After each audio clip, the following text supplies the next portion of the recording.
आकाशवाणी भोपाल से प्रस्तुत हैं प्रादेशिक समाचार।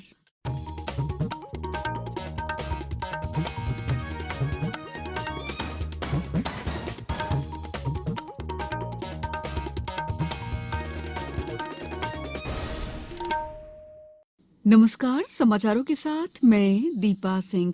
सबसे पहले मुख्य समाचार। प्रधानमंत्री नरेंद्र मोदी आज गांधीनगर में भारतीय रक्षा प्रदर्शनी का उद्घाटन करेंगे। सतना में होगा प्रधानमंत्री आवास योजना ग्रामीण के 4.5 लाख आवासों के गृह प्रवेश का मुख्य कार्यक्रम। केंद्र सरकार ने पेंशन भोगियों की सुविधा के लिए किया एकीकृत पोर्टल भविष्य का शुभारंभ। और महाकालोक से जुड़े लोगों को जोड़ने के लिए उज्जैन में शिवरात्रि से गुड़ी पड़वा तक होंगे कार्यक्रम। अब समाचार विस्तार से। प्रधानमंत्री नरेंद्र मोदी आज से 2 दिन के दौरे पर जा रहे हैं। वे इस दौरान लगभग 15,670 करोड़ रुपए की परियोजनाओं का लोकार्पण और शिलान्यास करेंगे। श्री मोदी आज सुबह गांधीनगर में भारतीय रक्षा प्रदर्शनी 2022 का उद्घाटन करेंगे। ये प्रदर्शनी गौरव पथ विषय पर आयोजित की जा रही है। इसमें अब तक की सबसे बड़ी भागीदारी होगी। प्रदर्शनी भारतीय रक्षा विनिर्माण कौशल की लागत और आकार प्रदर्शित करेगी। रक्षा प्रदर्शनी में भारत मंडप के अलावा 10 राज्यों के मंडप होंगे। श्री मोदी भारत मंडप में हिंदुस्तान एरोनॉटिक्स लिमिटेड द्वारा डिजाइन किए गए स्वदेशी परीक्षण विमान HTT-40 का अनावरण करेंगे। मुख्यमंत्री शिवराज सिंह चौहान ने कहा है कि प्रधानमंत्री आवास योजना ग्रामीण के 4.5 लाख आवासों के शुभारंभ का मुख्य कार्यक्रम धनतेरस के दिन 22 अक्टूबर को सतना में होगा। कार्यक्रम में प्रधानमंत्री नरेंद्र मोदी भी वर्चुअल जुड़ेंगे। मुख्यमंत्री श्री चौहान मंत्रालय में गृह प्रवेशम कार्यक्रम की तैयारियों की समीक्षा कर रहे थे। पंचायत और ग्रामीण विकास राज्य मंत्री राम खिलावन पटेल, मुख्य सचिव इकबाल सिंह बैस, प्रमुख सचिव मुख्यमंत्री मनीष रस्तोगी सहित अधिकारी उपस्थित थे। बैठक में वर्चुअली जुड़े कलेक्टर सतना ने कार्यक्रम की तैयारियों की जानकारी दी। सांसद गणेश सिंह भी वर्चुअली जुड़े। मुख्यमंत्री ने कहा कि कार्यक्रम को उत्सवी रूप दिया जाए क्योंकि गरीब परिवारों को घर मिलने जा रहे हैं। प्रधानमंत्री का संबोधन लोग शांतिपूर्ण सुन सके, इसकी तैयारी कर ली जाए। कार्यक्रम में अधिक से अधिक लोगों को आमंत्रित करें। प्रमुख सचिव पंचायत और ग्रामीण विकास उमाकांत उमराव ने कल सतना पहुंचकर राज्य स्तरीय कार्यक्रम के आयोजन की तैयारियों का जायजा लिया और अधिकारियों को दिशा निर्देश प्रदान किए।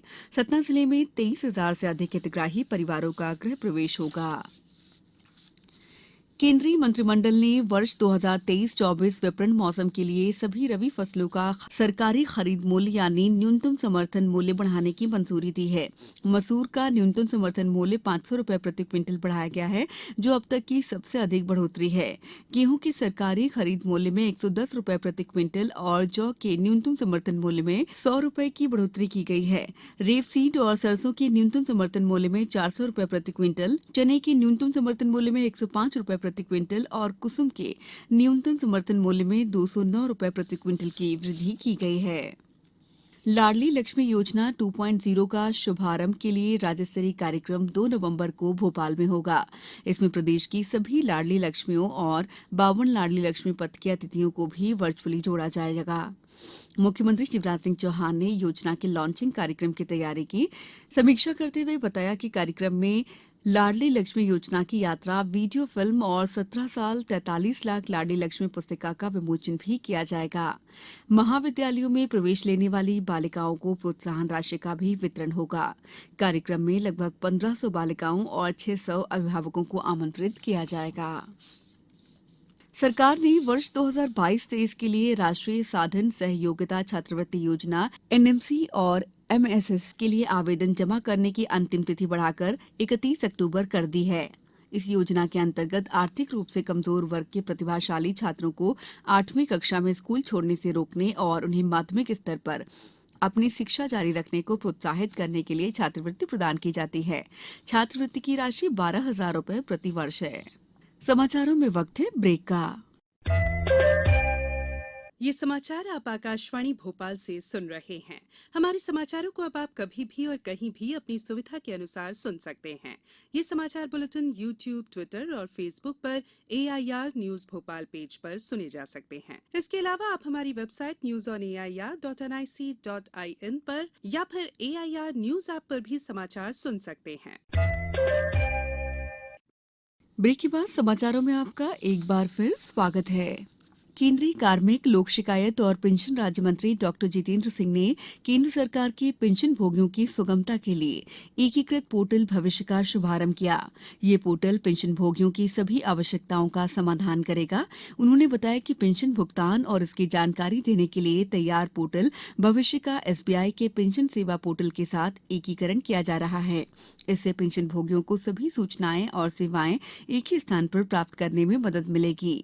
एकीकरण की सभी चरणों के पूरा होने पर सेवानिवृत्त कर्मचारी ऑनलाइन पेंशन खाता खोलने के लिए बैंक और शाखा चुन सकते हैं और अपनी मासिक पेंशन पर्ची और जीवन प्रमाण पत्र की स्थिति की जांच कर सकते हैं।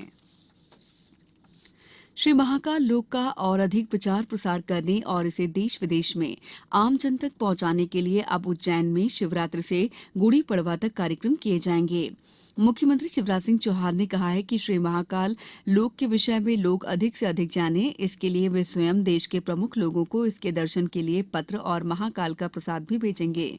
मुख्यमंत्री कल कालिदास अकादमी उज्जैन में श्री महाकाल लोक की आयोजन समिति के सदस्यों और साधु संतों के आभार प्रदर्शन कार्यक्रम में शामिल हुए। मुख्यमंत्री ने यहां अतिथि गृह का लोकार्पण किया और मेघदूत वन का भूमि पूजन किया। श्री चौहान ने उज्जैन में श्री महाकाल लोक के निर्माण में अलग अलग कार्यों में लगे शिल्पकार और अन्य कार्य करने वाले कारीगरों का सम्मान भी किया। उच्च शिक्षा मंत्री डॉक्टर मोहन यादव ने कहा कि पहली बार उज्जैन जिले में दशहरे की सवारी शाही अंदाज में निकाली गई। मुख्यमंत्री ने दूसरे चरण में बनने वाले शिखर दर्शन, ध्यान कक्ष, छोटे रुद्रसागर के जीर्णोद्धार, महाराजवाड़ा हेरिटेज धर्मशाला का निरीक्षण किया। पुलिस स्मृति दिवस पर 21 अक्टूबर को 15वीं वाहिनी विशेष सशस्त्र बल इंदौर में श्रद्धांजलि कार्यक्रम आयोजित किया गया है। 15वीं वाहिनी में सेनानी श्रीमती यांगचेन डोलकर भूटिया ने बताया है कि 1 सितंबर 2021 से इस साल 31 अगस्त तक की अवधि में कुल 261 अधिकारी और कर्मचारी कर्तव्य की वेदी पर शहीद हुए, जिसमें मध्यप्रदेश के 16 अधिकारी और कर्मचारी शामिल हैं। श्रद्धांजलि कार्यक्रम में शहीदों के नाम का वाचन भी श्रीमती यांगचेन डोलकर भूटिया द्वारा किया जाएगा। अब कुछ समाचार संक्षेप में। इंदौर में सार्वजनिक वितरण प्रणाली के चावल का अवैध कारोबार और कालाबाजारी करने वालों के विरुद्ध कार्रवाई करते हुए 13 क्विंटल से अधिक चावल जब्त किया गया है। राजगढ़ में आज मुख्यमंत्री जन सेवा अभियान के अंतर्गत सारंगपुर और माचलपुर में शिविर आयोजित किए जाएंगे। नीमच में लंपी डिसीज से संक्रमित 1,217 पशुओं में से 1,192 स्वस्थ हो गए हैं। वहीं 1,04,000 से अधिक पशुओं का टीकाकरण किया जा चुका है। डिंडौरी कलेक्टर ने ग्राम पंचायत चटुआ रैयत में आयोजित मुख्यमंत्री जनसेवा शिविर में हितग्राहियों को शासन की योजनाओं से लाभान्वित करने के निर्देश दिए हैं। पन्ना में पशुपालन और डेयरी मंत्री प्रेम सिंह पटेल ने ग्राम सिंघाई और कुंवरपुर में हितग्राहियों को विभिन्न शासकीय योजनाओं के हित लाभ का वितरण किया। मुरैना में नेहरू युवा केंद्र द्वारा स्वच्छ भारत अभियान के तहत एसएएफ ग्राउंड में फुटबॉल खिलाड़ियों के साथ खेल मैदान को साफ किया गया। खरगोन जिला मुख्यालय पर आज एक महिला की शिकायत पर उसके ससुराल पक्ष के 6 लोगों के विरुद्ध 3 तलाक और दहेज प्रताड़ना से संबंधित धाराओं के अंतर्गत मामला दर्ज किया गया है। पंचायत और ग्रामीण विकास विभाग के प्रमुख सचिव उमाकांत उमराव ने कल मैहर विकासखंड के ग्रामीण क्षेत्रों का भ्रमण कर अमृत सरोवर के निर्माण कार्य का निरीक्षण किया। निवाड़ी में पोक्सो एक्ट और चिन्हित अपराधों तथा अनुसूचित जाति जनजाति अधिनियम के मामलों और उनकी विवेचना का प्रशिक्षण दिया गया। शिवपुरी में राजस्व विभाग द्वारा अभियान चलाकर अभी तक लगभग 5,500 अभिलेखों में सुधार किया जा चुका है। छिंदवाड़ा जिले में 22 अक्टूबर तक दिव्यांगजन चिन्हांकन शिविरों का आयोजन किया गया है। खंडवा जिले में लंपी रोग के मद्देनजर 15 दिसंबर तक पशुओं के आवागमन और हाट बाजार पर प्रतिबंध लगाया गया है।